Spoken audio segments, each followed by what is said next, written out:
Good day everyone, I am filming this video for my laboratory exercise number 3 for Management Accounting 2.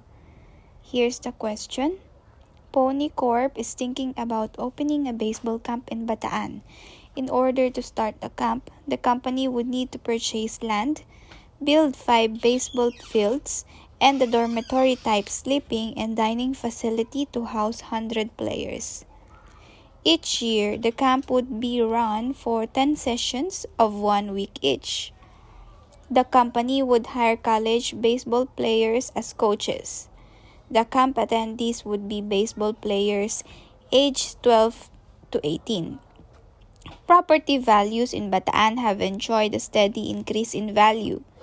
It is expected that after using the facility for 20 years, Shilling can sell the property for more than it was originally purchased for.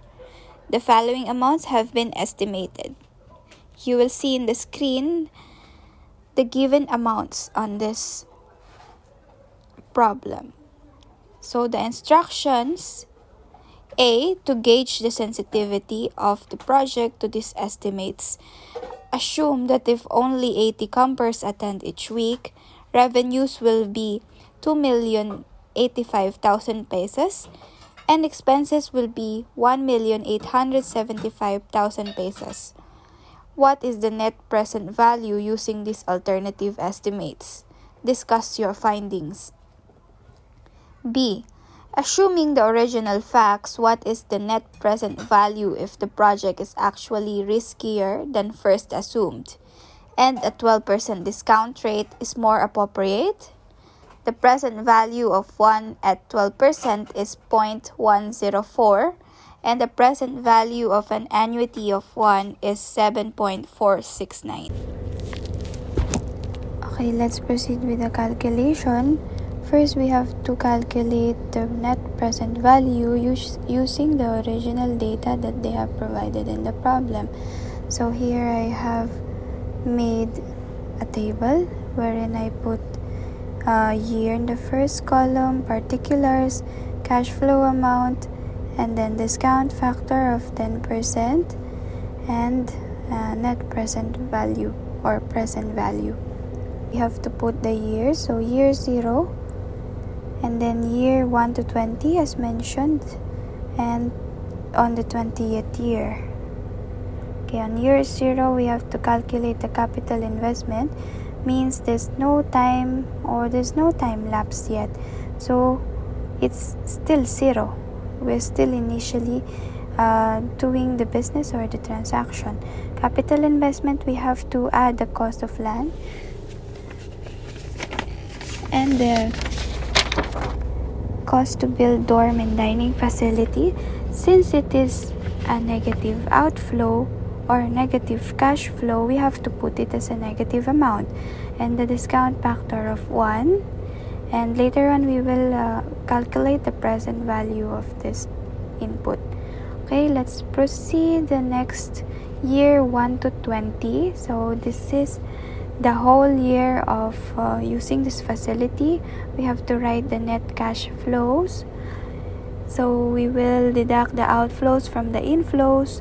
It will be 2,520,000 minus 2,250,000. We will come into 270,000.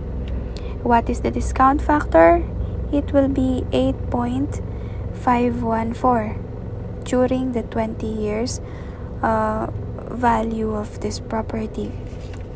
Next is on the 20th year, we have a salvage value which cost 3,900,000,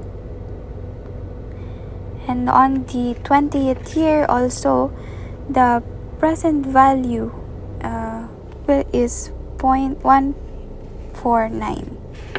right? Now we have this data, we have to calculate the present value amounts.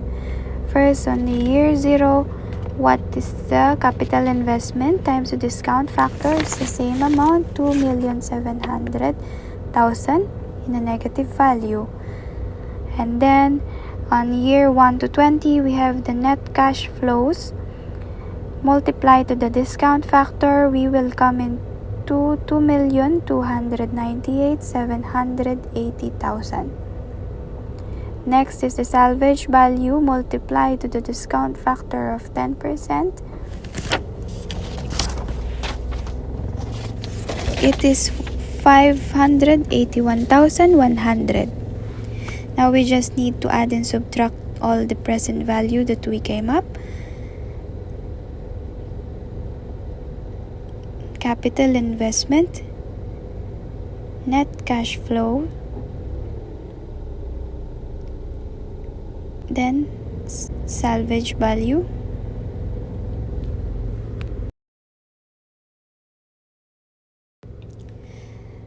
By subtracting the capital investment, adding the net cash flow, and then adding the salvage value, we will have the net present value. So this will be for the original data.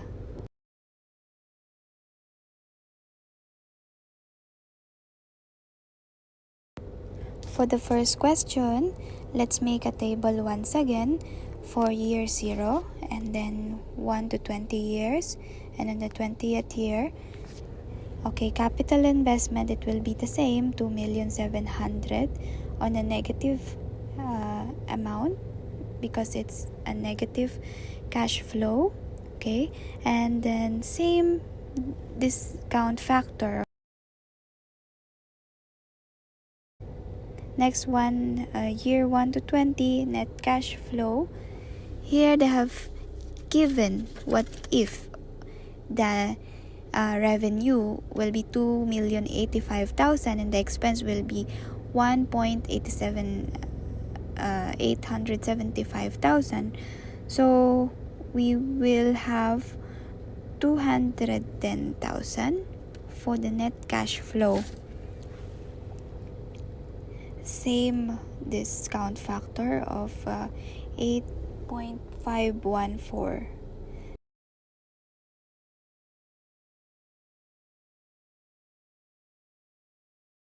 Salvage value will be the same, 3,900,000. Okay, and then 0.149 for the present value of 1. Let us calculate the present values. For capital investment, we will have the same as the first computation. Is 2.7 million and a negative amount. Okay, net cash flow of 210,000 multiplied to 8.514, which is the present value annuity of 1. We will have 1,787,940.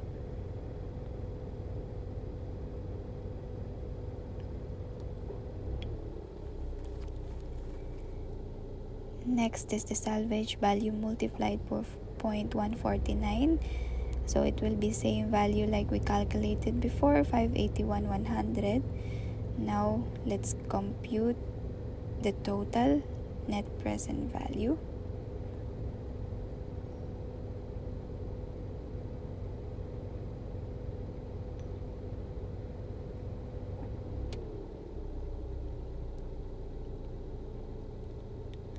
We will have a negative 330,960,000 pesos.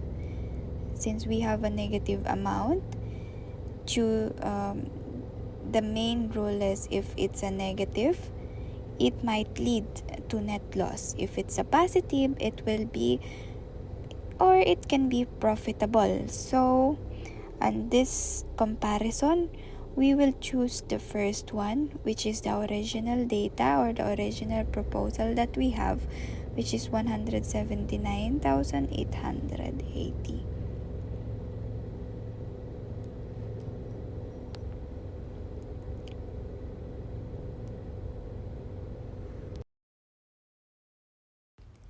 Therefore, to answer the question number 1, it is still the best option to have 100 players or campers rather than the second estimation or alternative of having 80% players or campers.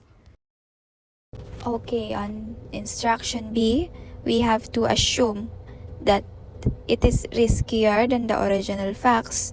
So here we have to calculate 12% as a discount factor. Same data we will use, but we will change the discount factor rate. Year 0, year 1 to 20, and year 20. Year 0, same particulars, we will put the capital investment of 2,700,000 in a negative value, then 1. Okay, then next is the net cash flows for year 1 to 20. The same amount of 270,000. It is inflow minus cash flow. Then a new discount factor of 7.469. Next is the 20th year salvage value. We have 3.9 million multiplied to 0.104. Okay, let us calculate now. 2.7 million times 1, it's still negative 2.7 million. Now 270,000 multiplied to the present value annuity of 1, we'll have 2,016,630.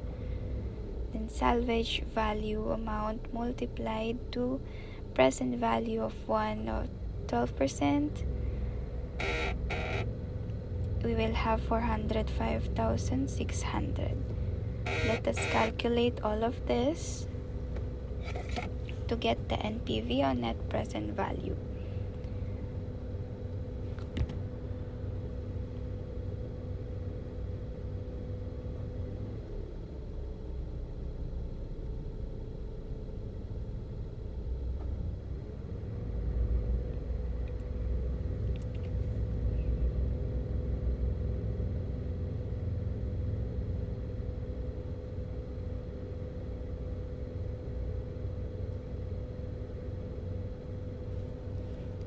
In total, we will have negative 277,770.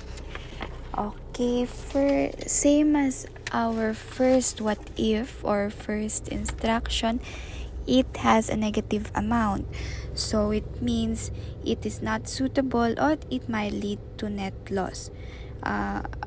Accordingly, we have to choose the first calculation, NPV.